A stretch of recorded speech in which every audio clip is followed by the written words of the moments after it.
सैद्धांतिक आधार भाग 2 कक्षा 11 वाणिज्य वर्ग। सामान्यतः मान्य लेखांकन सिद्धांत। लेखा विधि में एकरूपता स्थापित करने के लिए लेखपालों यानी अकाउंटेंट द्वारा अपनाए गए नियम प्रथाएं जिन्हें लेखांकन में हित रखने वाले सभी पक्षकारों द्वारा सामान्य स्वीकृति प्राप्त हो, सामान्यतः मान्य लेखांकन सिद्धांत कहलाते हैं। यह स्थिर प्रकृति के नहीं होते, उपभोक्ता की आवश्यकता, वैधानिक, आर्थिक एवं सामाजिक वातावरण से आवश्यकता अनुसार परिवर्तित होते रहते हैं। सामान्यतः लेखांकन के सिद्धांतों में लेखांकन की आवश्यकता, संकल्पना, मान्यताएं, परंपराएं आदि सम्मिलित होती हैं। इसे कंपनी अपनी वित्तीय विवरण में प्रयोग करती है। सुविधा अनुसार इसे 4 वर्गों में बांटा जा सकता है। नंबर 1, लेखांकन की आधारभूत अवधारणा या संकल्पना। नंबर 2, लेखांकन के आधारभूत सिद्धांत। नंबर 3, लेखांकन के आधारभूत परिवर्तनीय सिद्धांत। और नंबर 4, लेखांकन प्रमाप। लेखांकन की आधारभूत अवधारणा या संकल्पना, बेसिक कॉन्सेप्ट्स ऑफ अकाउंटिंग। लेखांकन की आधारभूत अवधारणा में उन शर्त एवं मान्यताओं को सम्मिलित किया जाता है जिन पर लेखांकन विज्ञान आधारित है। पृथक पृथक विद्वानों ने अवधारणा को पृथक पृथक नामों से संबोधित किया है। प्रथा, संकल्पना, स्वयं सिद्ध मान्यताएं आदि। लेखांकन की अवधारणा का अर्थ, मीनिंग ऑफ अकाउंटिंग कॉन्सेप्ट्स। सामान्य शब्दों में अवधारणा का अर्थ मौलिक विचारों से है जिन पर संपूर्ण लेखा शास्त्र का ढांचा आधारित होता है। ऐसे विचार हैं जो प्रमाणित नहीं किए जा सकते और बिना प्रमाण के ही स्वीकार कर लिए जाते हैं। ऑक्सफोर्ड एडवांस लर्नर डिक्शनरी के अनुसार अवधारणा का अर्थ जिसे आवश्यक तथ्यों के रूप में स्वीकार कर लिया गया हो से है। E.L. कॉलर के शब्दों में अवधारणा अथवा संकल्पनाओं का अर्थ एक विचार की आधारशिला के निर्माण से है जो सहायक होने वाली स्वयं सिद्ध सिद्धांतों की मान्यताओं की श्रृंखला से है।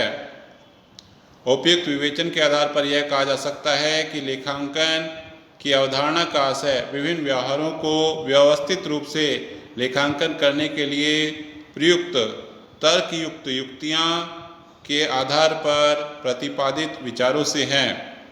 लेखांकन की अवधारणा के विषय में एक रूपता का अभाव है। American institute of certified public accountants AICPA ने लेखांकन से संबंधित 14 अवधारणाओं का सुझाव दिया, जबकि रॉबर्ट एन एंथोनी ने लेखांकन की 10 अवधारणा ही प्रमुख मानी हैं। अब हम जानते हैं लेखांकन की प्रमुख अवधारणाएं। नंबर 1, अस्तित्व की अवधारणा, एंटिटी कॉन्सेप्ट्स। लेखांकन में व्यवसाय का अस्तित्व उसके स्वामी से पृथक एवं स्वतंत्र होता है। लेखांकन के लिए व्यवसाय पृथक इकाई होता है। कोई व्यक्ति व्यापार में अपनी पूंजी लगाता है तो व्यवसाय के लिए पूंजी दायित्व मानी जाती है। इस प्रकार उस व्यक्ति द्वारा निजी कार्यों के लिए कोई राशि निकाले जाने पर अर्थात आहरण करने पर उसकी पूंजी में कमी माना जाता है। इससे व्यावसायिक दायित्व में कमी आती है। इस प्रकार की अवधारणा ने वित्तीय सूचनाएं व्यवसाय के स्वामी की गतिविधियों से संबंधित न होकर व्यावसायिक सत्ता की गतिविधियों से संबंधित होती हैं। इस अवधारणा के अनुसार व्यवसायी को व्यवसाय में लगी पूंजी की सीमा तक व्यवसाय का लेनदार माना जाता है। नंबर 2, मुद्रा मापन की अवधारणा, मनी मेजरमेंट कॉन्सेप्ट्स। इस अवधारणा के अनुसार लेन देन एवं घटनाएं मुद्रा में मापी जानी चाहिए। लेखांकन में केवल उन्हीं लेन देन एवं घटनाओं को अभिलेखित किया जा सकता है जिनका मापन मुद्रा में संभव हो। जिन तथ्यों को मौद्रिक मूल्य नहीं है, लेखांकन की दृष्टि में उनका कोई महत्व नहीं है, चाहे तथ्य या घटना कितनी ही महत्वपूर्ण क्यों न हो। जैसे 50 कुंतल अनाज खरीदा, 10 टीन तेल खरीदा, 20,000 वर्ग फीट का प्लाट खरीदा, 10 कमरे वाला भवन खरीदा, 2 कंप्यूटर खरीदे, 5 मेज कुर्सियां खरीदी आदि। यह सभी व्यवहार तभी लेखांकन में शामिल किए जाएंगे जब इनका मूल्य मुद्रा में मापा जाएगा। नंबर 3, चालू व्यवसाय की अवधारणा अथवा निरंतरता संबंधी अवधारणा, कंटिन्यूटी कॉन्सेप्ट्स और गोइंग कंसर्न कॉन्सेप्ट्स। इस अवधारणा के अनुसार लेखा पुस्तकों में व्यवहारों का लेखांकन इस मान्यता के आधार पर किया जाता है कि व्यवसाय सतत रूप से अनिश्चित काल तक चलता रहेगा।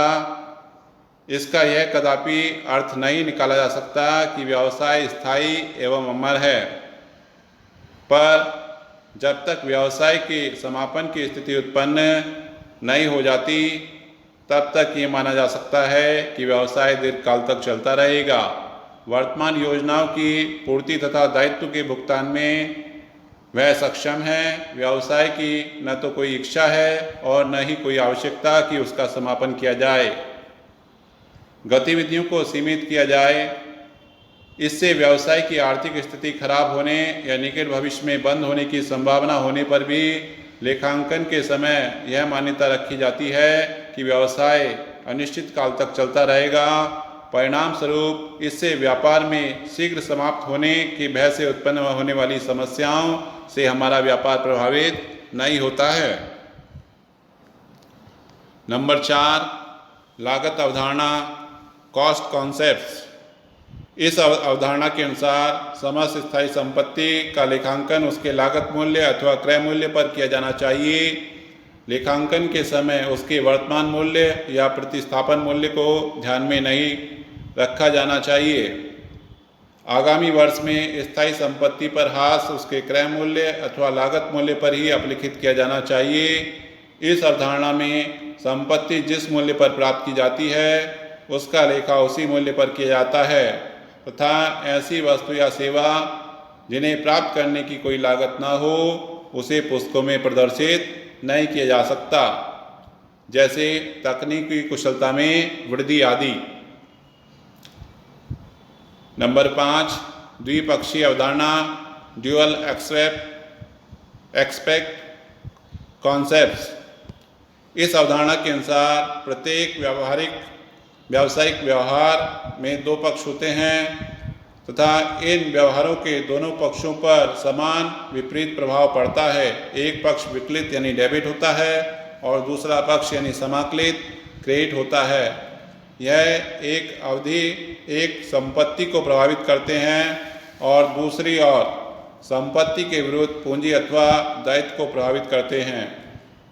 परिणाम स्वरूप चिट्ठी के दोनों पक्षों के योग समान होते हैं। संपत्ति में वृद्धि होने से पूंजी अथवा लेनदारों में भी वृद्धि होना आवश्यक है। इस अवधारणा को लेखांकन के आधारभूत समीकरण के रूप में भी प्रदर्शित किया जा सकता है, जिसमें संपत्ति बराबर देयताएं धन पूंजी, assets equal to liabilities plus capital. इस समीकरण को लेखांकन का आधारभूत समीकरण भी कहा जाता है। नंबर 6, उपार्जन की अवधारणा, एक्रूअल कॉन्सेप्ट्स। इसे लागत अथवा आगम के अनुरूपता की अवधारणा भी कहा जाता है। यह अवधारणा नगद वसूली अथवा नगद वसूल करने के अधिकार तथा नगद भुगतान अथवा नगद भुगतान के वैधानिक दायित्व के मध्य आगम अथवा व्यय के संदर्भ में अंतर अर्पित करती है। प्रत्येक व्यवसायी निश्चित अवधि के पश्चात व्यापारिक परिणाम की जानकारी प्राप्त करना चाहता है। यह परिणाम एक निश्चित अवधि में आय और उस निश्चित अवधि में हुए व्ययों की तुलना करके प्राप्त किए जाते हैं, चाहे उसका नगद भुगतान या प्राप्ति हुई हो अथवा न हुई हो। इस आधार पर अदत्त व्यय, पूर्वदत्त व्यय, उपार्जित आय, अनुपार्जित आय को ध्यान में रखकर लेखांकन का कार्य किया जाना चाहिए और इसके अनुसार निम्नलिखित व्यय व आय चालू वर्ष से संबंधित माने जा सकते हैं। नंबर 1, चालू वर्ष से संबंधित आय, चाहे वह गत वर्ष में प्राप्त हो चुकी हो अथवा चालू वर्ष में प्राप्त हो गई हो अथवा आगामी वर्ष में प्राप्त होनी शेष हो, तो उसे चालू वर्ष की आय माना जाएगा।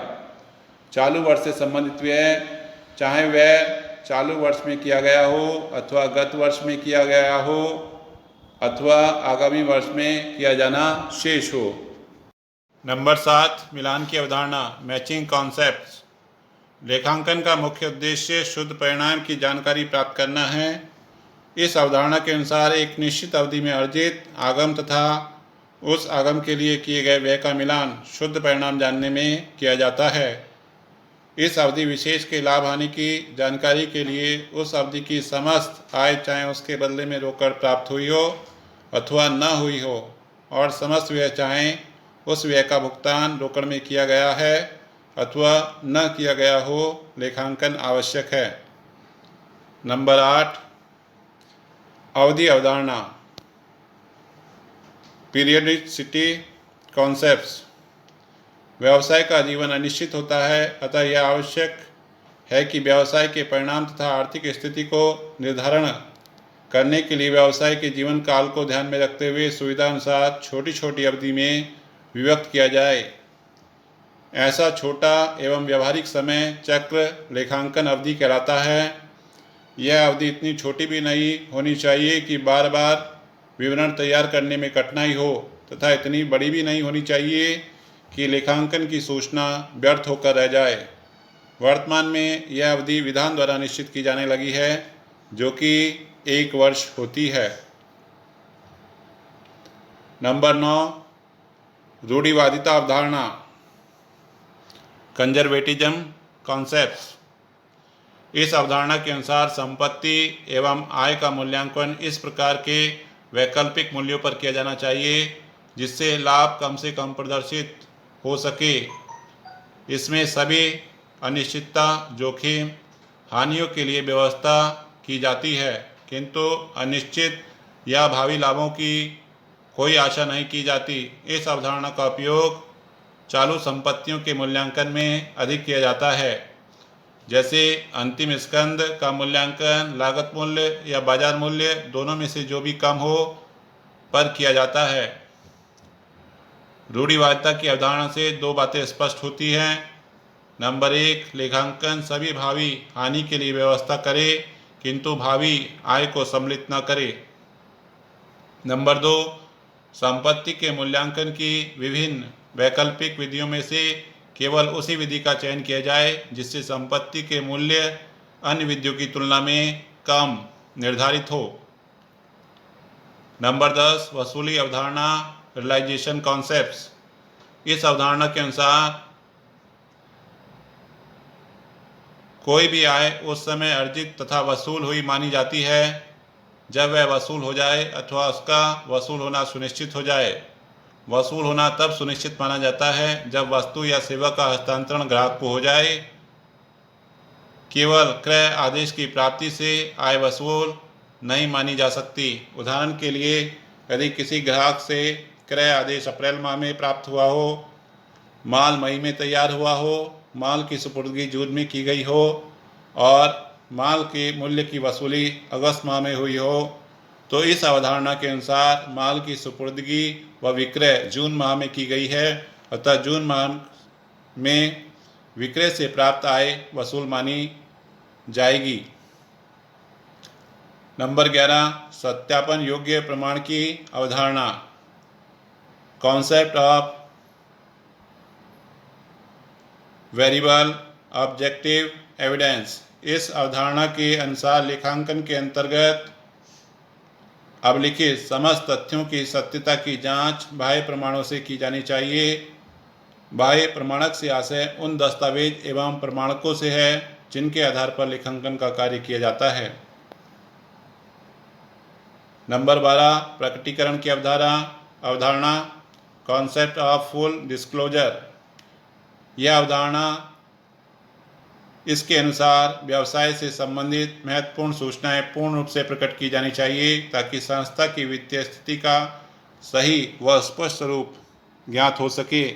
इसमें वे सभी सूचनाएं प्रकट करनी आवश्यक होती हैं जो वित्तीय विवरणों के उपयोगकर्ताओं के लिए महत्वपूर्ण हैं। नंबर 13, सारता की अवधारणा, कॉन्सेप्ट ऑफ मटेरियलिटी। इस अवधारणा के अनुसार सारहीन अथवा महत्वहीन तथ्यों को बिल्कुल छोड़ दिया जाना चाहिए, अन्य मदों के साथ शामिल कर देना चाहिए। इसमें ऐसी मद जो वित्तीय विवरण के उपयोगकर्ता के लिए असंगत है उसे प्रकट करना आवश्यक नहीं होता। तो इस प्रकार से स्टूडेंट्स अपने लेखांकन की अवधारणा के बारे में अध्ययन किया है। धन्यवाद। आप मेरे चैनल को लाइक कीजिए, सब्सक्राइब कीजिए, शेयर कीजिए और बेल आइकन प्रेस करना ना भूलिए ताकि आपको नोटिफिकेशन शीघ्र मिल सके।